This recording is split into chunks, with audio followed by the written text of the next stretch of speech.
to my channel. Andito po tayo ngayon sa King Health Center. Ayan.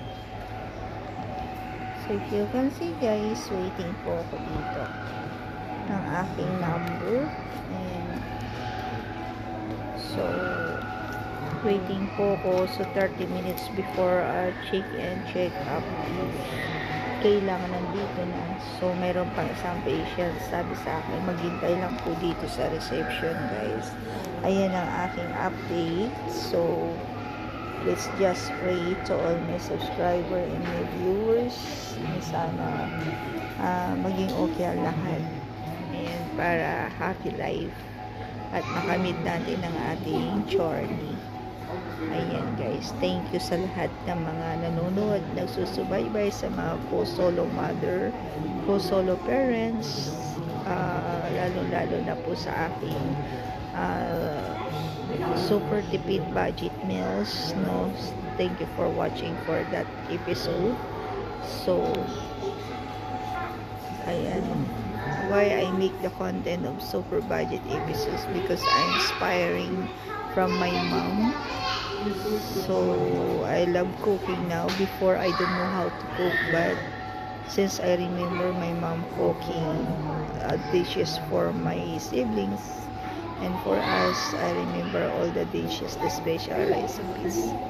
So I'm inspired, and she is my inspiration, and inshallah we'll be successful and to achieve our goal in our journey. So inshallah guys, will be okay. Yeah, so waiting lang po tayo ng update.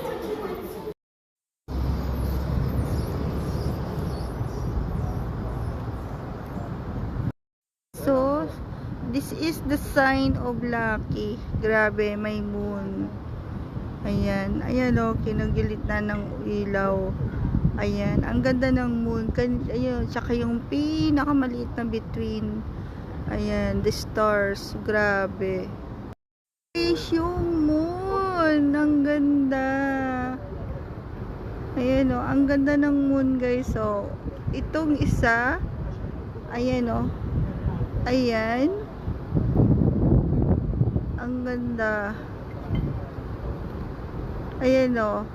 Kinagitnaan ng dalawang star. Wow, unbelievable guys. This is a very lucky moon. Oh, di ba?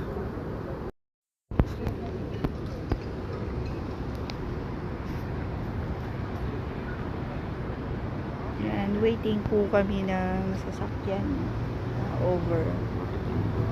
Ayan guys. So, tapos na po ang aking check-up. Babalik na naman ako, dinagdagan na naman yung therapy ko. So may remaining pa akong 3 therapy, July 1, August 8 at saka August 27, sakto sa pag-uwi. So kailangan muna tapusin bago umuwi. Ay, ang ganda ng moon, ang ganda ng moon guys. Ayun o, ang gitna niya moon and then star. Oh, ang ganda. Ayan o, kung nakikita nyo guys. Ayan, naispatan ko yung moon. Ayan o, yan ang moon. This is the star. Ayan guys. Ayan guys, so ayan. Ayan ang nakikita nyo guys. Moon and star nakagitnaan. Wow, so very nice guys. Ayan o.